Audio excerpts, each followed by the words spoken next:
What is up, Mets fans? Welcome back to another episode of the Mets'd Up podcast. You guys have been clamoring for it, a new prospect update, and as you can see, we are joined by the most reoccurring guest ever on the Mets'd Up podcast, Matt Eddy of Baseball America.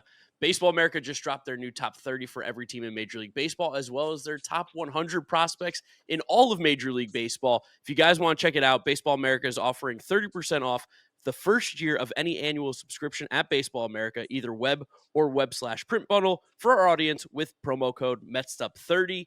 Matt, thank you for joining the show. How have you been? It's been a little bit though. Yeah, hey guys. Yeah, thanks for having me back on. Doing good, enjoying the baseball season, and like you mentioned, those June updates are so crucial to staying up to speed on everything going on. So crucial. By this point in the minor league season, we're at the same point as the major league season. So we've learned a lot about new players, hitters, pitchers. But I do want to start this episode talking about two of the, I don't know if they're the highest risers in the Mets prospect in the Mets pool, but definitely two of the most exciting players, pitchers, Nolan, McClean, and Jonah Tong. Two guys who are starting to get national acclaim, two guys who are really jumping into most top 100 lists across all the different platforms. What have you seen this season, if anything, that's different from either McLean or Tong? And besides that, what do you see as possible pathways to the major leagues for either of them, be it this year or next season? I think Tong is the more notable for a couple reasons. Number one is the stark improvement to his changeup, giving him a reliable arm side pitch that he lacked last season, as well as the dominance against double A hitters. Having a swing and miss fastball is probably the most important attribute. There was some concern that the curveball would not be as effective against more advanced hitters. They would see it a little earlier, lay off it, unless it could really command it.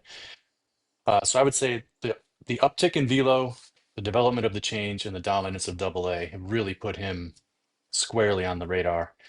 And I believe since his signing age was 19, he will be a 40-man eligible player this offseason. So he's somebody I would not be surprised to see later in the year for those reasons. Wow. McLean, exceptional breaking pitch, maybe one of the best individual tools in the Mets organization. That slider is like a 70. Like his best one is a 70. Maybe he gets a borderline 80. It's that good. Always had velo, athletic delivery. Getting some results at AAA now has really separated him from the pack. Both, in the Mets system, he's their top ranked pitcher for us and a top 100 prospect globally. Will we see him this year? Probably not based on his 40-man status, but I think he's definitely a play for next season. For a guy like McLean, when we saw Brandon Sproat get called up to AAA, he was the hot prospect for the Mets. He was the guy that everybody was excited about. And then we saw him get to AAA, and the numbers kind of tailed off a little bit, especially with the stuff because of the different baseball. Are we just not Mhm. seeing that with Nolan McLean right now? He's still got that same kind of stuff, I guess. Yeah, the separator might be the slider. He's also, I believe he's also leaning into the three different fastball types to help, mix up. That's something the Mets are good at teaching, making sure every pitcher can do the four seam, two seam cutter. Some scouts refer to that as the fastball triangle, but just that concept to have, one grip or one concept, throw one pitch, three different movement profiles can be very helpful. Has there been a lot of growth with that cutter from McLean? Because I know coming into the season, or at least the last two seasons, that seemed to be a point of emphasis for him, having something that could, apart from the sinker, just be able to bridge that fastball and slider, and especially something that you could throw against left-handed batters, being if you're him. I don't have an answer for you on that one specifically, but I mean, it's a good theory and something I'll have to look at.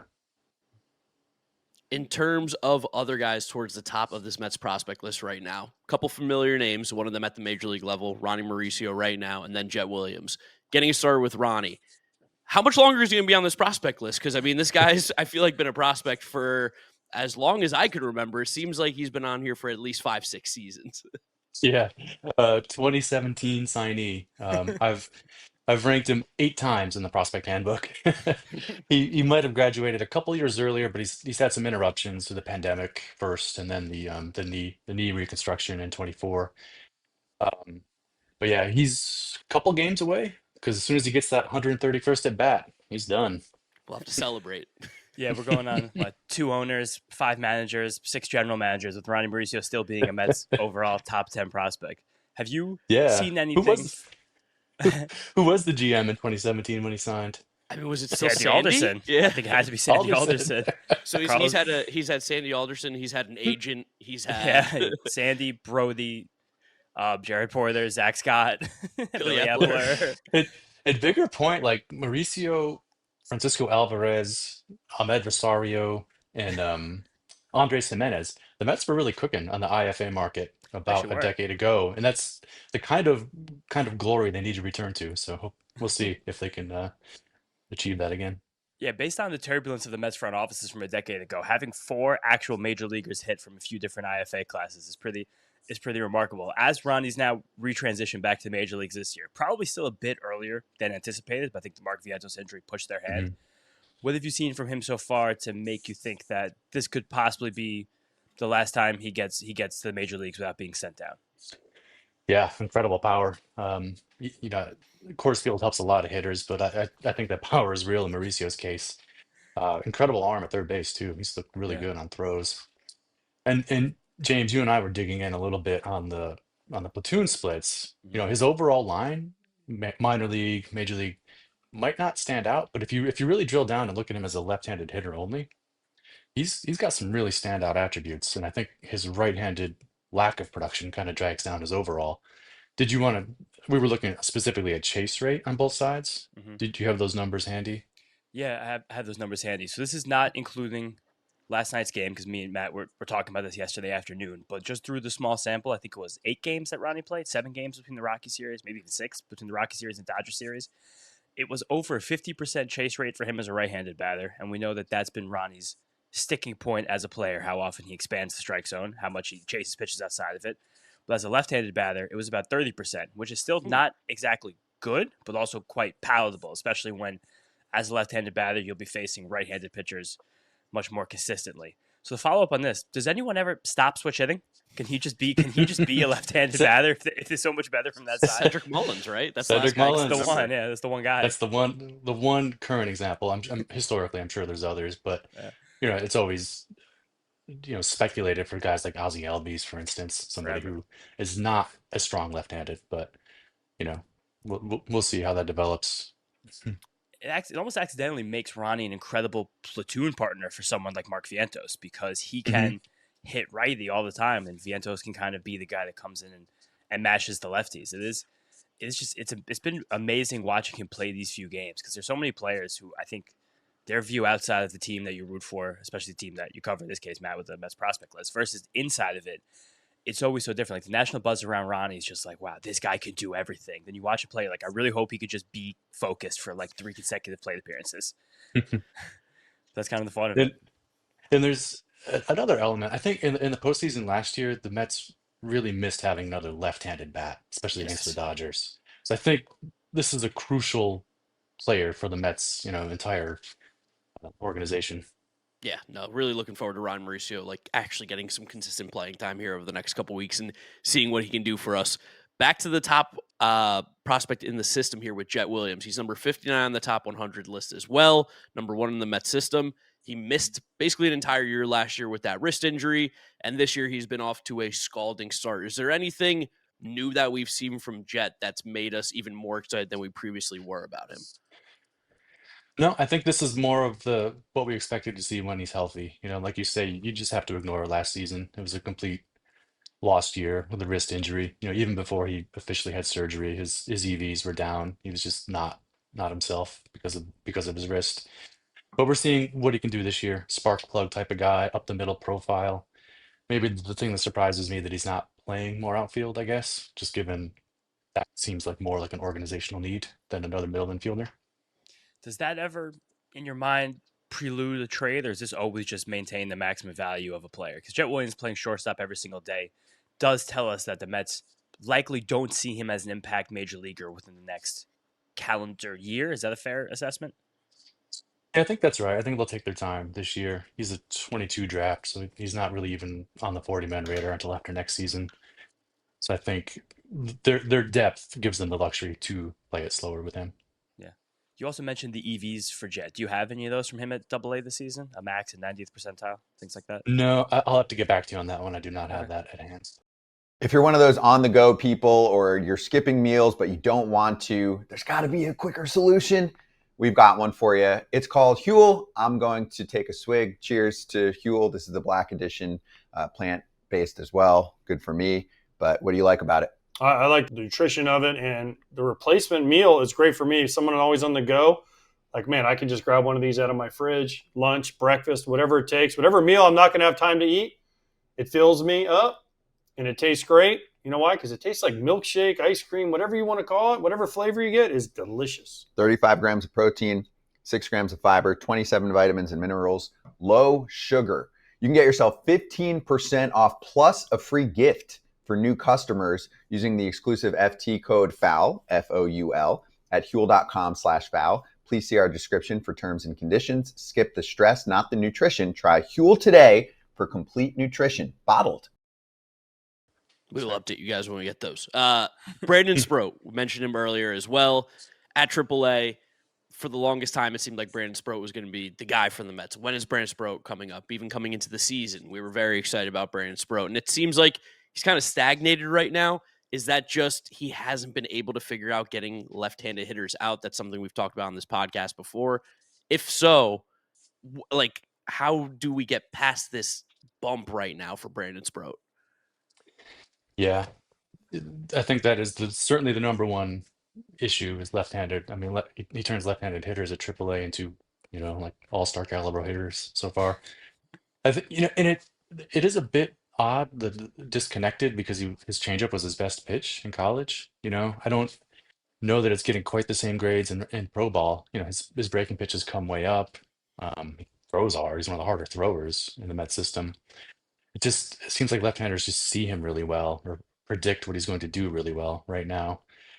As to what to do, developing changeup, splitter, working on the fastball triangle. I think those are going to be just being more precise overall. You did bring up a good point about the ball earlier. It is an adjustment for pitchers. They have to use the major league ball, which has different seams and just behaves differently. So it's quite an adjustment. I mean, a lot of Mets pitchers really struggle at AAA. That's what makes guys like Christian Scott and McLean stand out, how they don't stumble. Question real quick. Have they always had different balls at different levels? And if so, do you know why? Because that doesn't seem to make any It's sense to me. It is since 2019 they've been using the major league ball at AAA only. Everybody else uses the minor league ball. Why? It's because I think it started with major league pitchers rehabbing initially. They would request to use it so they would get that feel before they went back up. Makes a lot of And sense. then I think they just decided to just use it so everybody could get used to the way the ball behaves. Wow. So in the past, players would make that jump from AAA to the major leagues and never touch a major league ball before that first Correct. start. They were using internationally branded baseballs. I have a few from Durham Bulls games. That's crazy. That's crazy to Yes. think about. Like, This does seem like actually a better system where the players get introduced to this ball in AAA. But then situations like Sprro, and even There's- looking at Spro's pitch distribution now, he's still throwing 13% changeups there, that probably is against lefties, probably jumps up something like 25, 30% changeup. So there's an attempt to throw that pitch, and it's still graded as a 45, 50 grade pitch, which on the scouting scale, that's a pitch that should be at least major league caliber to mix in. So it's an impasse. At what point do things like this become as mental as they do physical? That's a great question. I mean, Sproat has experienced nothing but success going back to Florida. 4 years at Florida and up through AA, he was dominant. It's really just a AAA thing. Um, I would hate to really speculate there. I don't know his particular case. back to the hitters now, because next up on the rankings, there's just a bunch of Mets hitters, which is nice to see because we like to see some hitting prospects. First round pick last year, Carson Bench, is absolutely dominating in Brooklyn. Especially as a left-handed hitter, you rarely see that. What do you think's been causing Bench to be so successful and be high up on your guys' list? Yeah, his power the other way. He's just got that natural power the other way, kind of like Beatty and Conforto had. I think the emphasis on looking for early count breaking pitches and trying to pull them for power has been has been part of his development plan there. I don't know how many home runs he has offhand or how many are at home, but you're absolutely right. The left-handed power is a no-go at Brooklyn home games. There's another hitter in Brooklyn that you guys have ranked very highly. Someone who dealt with some injuries, especially towards the end of last season. Jesus Baez. He has probably been the one who's been the biggest wild card, for lack of a better term, in the system. The one who's come the most out of nowhere over the last 12, 18 months or so. What have you guys seen from Baez, and what's a realistic major league possible expectation for a guy like that who's a little bit undersized but does show tremendous power for who he is? I think he's a major league third baseman, average, solid average player when it's all said and done. I think he's got a lot of defensive flexibility. He can play all the infield spots. But you're right, the body type is probably going to make him more second base, third base. I think he'll hit enough for third base. There are those who believe that he and Mauricio have the highest offensive upside in the system. Like he's strong bat to ball skills, strong EVs. He's an aggressive hitter. You might like to see a few more walks, but you don't want to cut into that aggressiveness because he's looking for pitches to damage in the strike zone and often doing so after a slow start this year. Reading up on some of the stuff on Baseball America is always cool. I did not know that AJ Ewing is technically the compensatory draft pick that the Mets got Yeah. when they lost Jacob deGrom to the Rangers. So shout out to the Rangers for signing deGrom. We got AJ Ewing, and he's been one of the biggest risers on this list this season, up to number 8 on Baseball America, and he's up to Brooklyn as a 20-year-old, and he continues to play really, really well. He stole 42 bases on the season. What's Already? Yeah, he's already got 42 Yeah. on the year, which is absolutely insane through 52 Feel like games. 20 in May. Yeah. Yeah, like he has 28 in Brooklyn in 34 games. Like he's doing some ridiculous things. Is there like legit hype around this kid right now? Because we saw Morabito, I feel like, kind of do something similar to this last year. He's cooled off a little bit at Binghamton. What do we like about AJ Ewing? That's a pretty good comparison point. Yeah, you've got a smart player who's got a well-rounded set of tools, um, the potential to have standout run, standout defense. I don't know that you're looking at like an above average major league hitter overall, but he does a lot of things well. Would fit on a major league roster because of his flexibility and all the things he can do. But he's still several steps away. Is he a legitimate center fielder? Because, I mean, me and James always joke about how, like, David Stearns loves these guys who are like Harrison Bader, play good defense and can run Mhm. a little bit. That's the plan. It's also the plan with Morabito, like Ewing, was a high school infielder. So they're taking these guys, these high school shortstops who can run, and trying to develop them into plus or better center fielders. Even just zooming out a little bit, looking at this Brooklyn Cyclones team. Right now they're 40-18 as we record this episode on Wednesday. I don't know what to say. What's the strength, but what's the benefit, if any, to these guys being this dominant as a group at this age together at this level? Because these are guys who look like they're going to rise up together. Lots of guys in their early 20s on the same team who all are definitely a step below the guys at Binghamton, who are also 39-18 through the early part of the season. So what's the benefit to actually being able to win games as a collective unit as these players come up through a system together? Yeah, I think it's huge. I think you want to build that confidence and that camaraderie with all these players. We see it a little bit in the major leagues where these guys are competing against each other, but they're also rooting each other on because they've played together. Beatty, Alvarez, and Vientos, etc.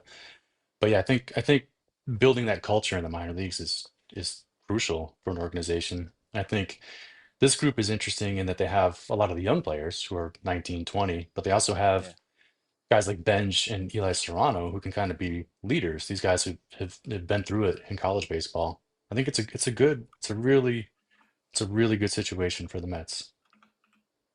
With the guys that they got from the Justin Verlander trade from the Houston Astros, Drew Gilbert and Ryan Clifford, I think probably both of these guys expect to be moving up a little bit faster than they have. Probably specifically Gilbert, the fact that he's in AAA, he's struggling right now. He's got 661 OPS on the year, 44 games, not getting the call to the majors. Are we seeing maybe something where Drew Gilbert's a little disinterested for power play, or is there actually some struggling things, some concerning stuff going on behind the scenes with how he's playing? I think the batted ball looks a lot better for him than his surface numbers. I think the concern that exists there is simply the role. Like, does he do enough to be a starter on a good team, or is he more of just a complimentary outfielder? A guy who can If he can play center, his chances improve dramatically. Being able, because if he's not, he's a corner guy where you want more power and you might have to platoon him, so that becomes risky in a hurry if you have a winning team. Mhm. Moving through a couple of the other position players inside the top 15 here. I guess just outside the top 15. We saw Elian Pena has debuted in the Dominican Summer League in the past week. Not exactly great results so far, but also he's literally a kid. What have you guys seen or heard so far just as scouting grades for Elian Pena? What can be expected over the next few years? Yeah, no, he was one of the brighter hitters in the 2025 signing class. I think you're looking at best case, you're looking at average to above hit and power, but he's he's as far away as any player in the system right now. And like Jesus Baez when he was in the DSL, he that's where he started earning his stripes. He got off to a fast start there, so maybe we'll see Pena kind of make How, some noise. how do you guys go about ranking a guy like Elian Pena? Like, how do you even evaluate someone who's 17 years old, has played 15 games of professional baseball? Even that's insane to say. Like, how do you compare him to someone like a Ryan Clifford or Drew Gilbert, who have played so many games in the minor leagues? No kidding. Yeah. Number one, credit to Ben Badler, who tracks down all of this international amateur information to put together these rankings, which it amazes me that he can do that. And then you just kind of view the upside potential and the likelihood of reaching it. So in his case, he's a 50, 55 future talent, but extreme risk. So we have a little scale that we can kind of assess players along those two data points. After seeing the success over the last couple of seasons of the McLean, Tong, Sproat triumvirate joining the top 5 of best prospects in your guys' site, who do you see as possibly the next pitcher that can make that big jump? Anyone from a Jonathan Santucci to a Jack Wenninger, anywhere across Double A, High A, Low A, any pitcher that could make a move similar to those players? Yeah, those are two good names. Let me take a quick look here. Those would probably be the top two. Santucci, great arm, two-way background. Mets do seem to like the players who have the two-way backgrounds, such as Benj and McLean, both hit and pitched in college. Yeah. Santucci did as a high schooler. Um, you know, Anthony Nunez is a reliever prospect, but he was a position player until like halfway through 2024. So his development is very interesting. He's got a legitimate cutter, changeup, field of spin. Like if he had better command, I would be viewing him as a starter. But he's already 24 because Yeah. he played professionally and got released, and then went to play Division 2, and then Mets signed him last year, Well, about a year ago. Oh, man. He's in Double A as a reliever, so I would look out for him as a future major league reliever. what about Felipe De La Cruz? He was someone who was just absolutely flown up, and he's coming in at number 29. I don't think there's necessarily anybody who's like he's going to be the next big pitcher for the New York Mets, but he's a left-handed arm, which obviously the Mets need, and he's been just kind of dominant so far in the minors. Do we think there's a chance he maybe gets a call at some point as a left-handed reliever for the Mets this season? Yeah, I do think it's possible. It would have to be the right circumstance where they would have a need, and he'd have to be really in a groove at AAA. Good two-seamer, good slider to attack left-handed hitters. The question is always going to be how consistent can he be against right-handed hitters? So, maybe upside second lefty in a bullpen. One of the favorites from this podcast so far this season has been Ramon Gomez, the flamethrower who started out St. Lucie and has since moved up to Brooklyn. Went pretty viral by throwing a 104.5 mile an hour pitch about a month and a half ago. I'll do it. In terms of prospect scouting for pitchers at this level with this kind of erratic profiles, minor league relievers. I mean, he's also starting a little bit. Is there anything more important than seeing someone actually be able to throw something like 104, 105 miles an hour? It's going to buy him all the chances he's going to need. Like only nothing will hold him back from the major leagues. Some team will give him a shot as long as he stays healthy and he continues throwing hard. Yeah. But like you're saying, like erratic. It's been erratic so far at High A. There's another flamethrower down there, someone who came from the draft last year, another favorite of this podcast, another recurring guest, Ryan Lambert. He seems to be someone that the organization is emphasizing quick movement up levels, already getting himself to Binghamton and closing some games there. Is he someone that can mix into the major league bullpen, possibly not this year, likely, but sooner than most people think. I think so. I think there's, as long as he continues to get outs and stay healthy, the big thing with players going from college to pro ball is you have to be ready to go every day. Yeah. That can be a big adjustment for some college relievers. You have to be available 2 out of every 3 games, essentially, if you want to be a high leverage guy in MLB. By now, you know about Arena Club. Buy, sell, trade, open up slab packs to get a card that you don't think you could get usually, but the Grails will tell you that, for example, there's an Aaron Judge rookie card in this week's slab packs, so make sure you check those out. No doubt. Those are what you want, the Grails. Mhm. Aaron Judge Grail is awesome. Graded. Trade it if you want. Tell you how much it's worth, whatever you want to do. And I'm a big Michael Jordan fan with my 23 shirt on. There's a Michael Jordan Grail in there that I'm looking forward to try to get. 20% off your first slab pack or card purchase at arenaclub.com/foul. Use code FOUL. One guy that's been sticking out to me this year has been Colin Hal, former first-round pick, dropped to the Mets back in 2023, struggled mightily his first 2 professional seasons with the Mets. Small sample in 2023, last year with Port St. Lucie the entire year. Disappointing season. I think a little bit of a lost season almost for his development. But this year, at age 20, still technically young for the the age in A-ball. He's actually playing pretty well. He still strikes out a ton, but 756 OPS, 6 homers. He's got some doubles, triples, hitting RBIs, stealing bases too. Are we starting to see Colin Hal maybe get a little bit more comfortable at pro ball and that first round pedigree that we once saw from him? Yeah, I think so. I think they would probably admit, the Mets, that they probably rushed him into that low A assignment last year, that he wasn't truly ready to play every day in the Florida State League. But you mentioned, I mean, the bat to ball has to get better. I'm just kind of looking to see if he's made improvements there. It looks like making that consistent contact is going to be an issue unless he really, turns up the power quite a bit. So, it's a positive step. He holds on to his spot in the top 30, but he's still got a good 3 to 4 months to improve his stock this year. There's another pair of teenage infielders on that St. Lucie team, Jeremy Rodriguez and Trey Snyder. Rodriguez coming over a few years ago in the fabled Tommy Pham trade and really making a name for himself in the complex. And Trey Snyder being a high school draftee from, I believe it was last season. I think the Mets signed away from Tennessee, if I remember correctly. 2 probably of the highest variance players in the system, just being the age at the level, and especially a guy like Rodriguez being a left-handed hitter, being able to man shortstop. What have you seen, if anything, from them that's kind of letting these guys hold their spots in the team top 20 and possible factors that could help them rising over the next few years? Yeah, Snyder is an interesting one because the Mets' MO in recent drafts has been to go over slot to sign these high school infielders, and this applies to AJ Ewing, Boston Barrow, Jacob Primer. The idea here being that you'll let them develop at their own pace to buy them out of college, and then by the time they're 21 and would be draft juniors, you might have something. You might have a future major leaguer. So I'm encouraged about Snyder for those reasons. I think he's got a pro body, a chance to hit. Probably not a shortstop, but I mean, I think we'll be hearing more from him next season.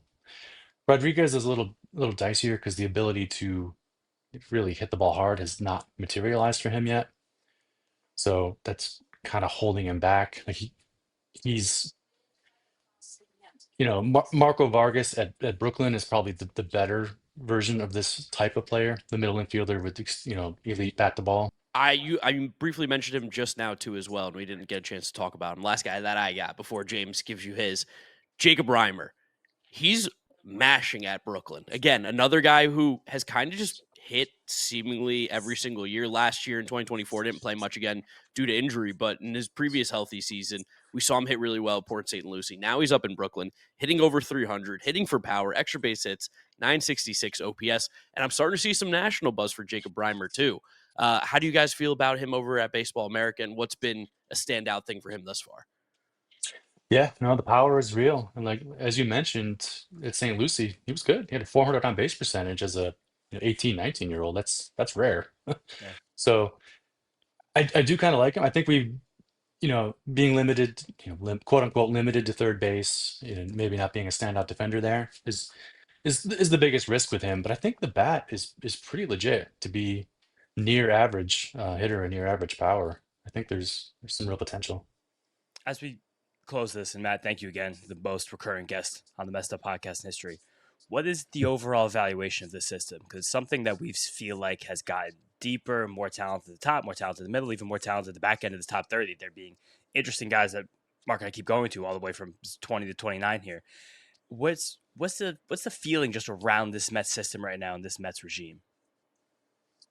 Yeah, no, I think they're in great shape. I think as you look at it, they don't, have the blue chippers as some other systems do that kind of holds them back in our farm system rankings, but the depth is there. And I think that's a testament to how well they've drafted in recent drafts. And the 2023 trade deadline still looms pretty large. You mentioned FAM, because they got Clifford, they got Gilbert, and Jeremy Rodriguez and Marco Vargas, Yeah.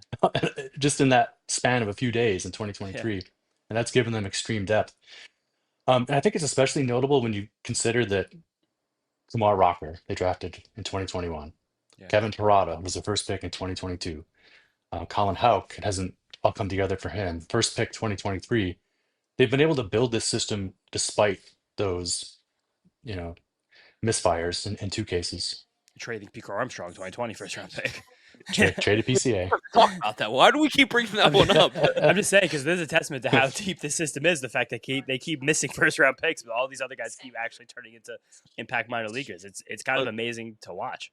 It's also really cool to see too, because again, we've been having you on, Matt, now for I think this is the third or fourth season that we've been able to talk about Mets prospects with you guys on our podcast. And even looking back at Baseball America's list from then, it's cool to see that guys like Alvarez, Beatty, Mauricio, Vientos, like all those guys have made the majors. And then to see how there was an insane drop off after that, it's crazy to see Matt Allen still on that list. But like seeing guys like Nick Plummer and Khalil Lee and Carlos Cortez on the list, and it's like, wow, like how far the Mets system has come when those guys were like top 10 guys previously. Top 10?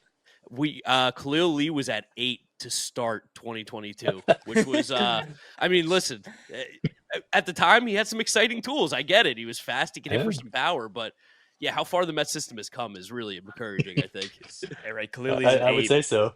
Right now, Boston Bar is 17. Trey Snyder, who we're excited about, is 23, just to show how many guys are here. I think last thing to leave us with, a couple of prospects who've graduated, but still players who are definitely relevant. Just the struggle of Francisco Alvarez. Is this something that is more about, should we be much more willing to let this stuff pass, still being the youngest catcher in baseball, being someone that other catchers are at his age, usually in AA, maybe start touching AAA for the first time, or are there more worrisome signs in the what the batted ball profile has become relative to where it was when he was one of the number one overall prospects in baseball? Yeah, I looked at his spray chart the other day. I think he has two or three pulled balls to the outfield Great. this year. And I think Mark, I think I've heard you talk about it, about him being closed off. Yeah. Like, do you view that as a concern? I major view that as a concern. It's just like, especially because we saw his progression through the minor leagues, and me and James, again, this is a very much like eye test old man thing. But like when we were in Brooklyn, we saw him take BP. The contact noise was so insanely loud, and for me, like when I've seen other guys take BP, that's something I've noticed. I was like, wow, he takes a different BP. We mentioned about Beatty and Vientos in the past too. Those guys made loud contact in BP. Alvarez did that. Now he's just kind of not even really hitting the ball that hard anymore either. Yeah, anecdotally, I was thinking when I looked up his spray chart, I was like, yeah, he's got a lot of ground ball hits through the infield. And then that is largely true. He's got a few outfield, fly ball hits to the outfield too, to the opposite field. But seeing him homer to center in Coors Field, it was reminiscent of the Futures game. I believe he also homered to center in Coors at the Futures game. That was the which I think the BP, yeah. Yeah, and so do more of that. And then Brett Beatty, we always talked about this. He was our guy for a long time. He's at the majors. He's playing so much better. Does it feel good to see that Brett Beatty's playing well? Because I know you've been a believer as well. Oh yeah, I do like Beatty. I think early in the season his swing seems so disconnected, but he's in sync now, and I think his ability to let the ball travel, it does have the downside of not pulling it, but it also makes him competitive against left-handers, right? And we saw in that, I think it was the Red Sox game, where he had 2 hits off of left-handed pitchers, two RBI hits. I mean, that's encouraging to me. Like, is it going to result in huge home run totals? Yeah, maybe not. But I think his all-around play, he's made himself into like a potential 50 major league player. 3 years ago when these guys were in Brooklyn together, being Beatty and Mauricio, could you ever have imagined they would share a major league infield with Beatty at second base and Mauricio at third? Yeah, or maybe vice versa. Who knows what the future holds? The last question I think I want to leave us with, especially as we get into the summer months, this Mets team is playing really well. This could be a very broad question. You don't need to embellish much. Do the Mets have anyone in the system that is untradeable? Someone that if they got a call for any player, they would immediately hang up the phone?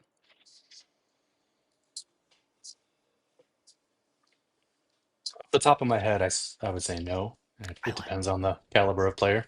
Yeah. I think that's a You fun, know, it's a because fun thought experiment with Tong, especially. yeah, we mentioned the blue chip issue earlier. You know, I don't know. I guess that's the no. I don't think there's a Yeah, I was going untouchable. to say, I think Yeah, the, no, the good. fact that it's not a hard, yes, there's no one Yeah. untouchable, I think tells us everything. Hesitation is the answer. Matt Eddy, thank you so much for joining us again. The most recurring guest on the Mets'd Up podcast. We'll have you on again at some point before the season ends.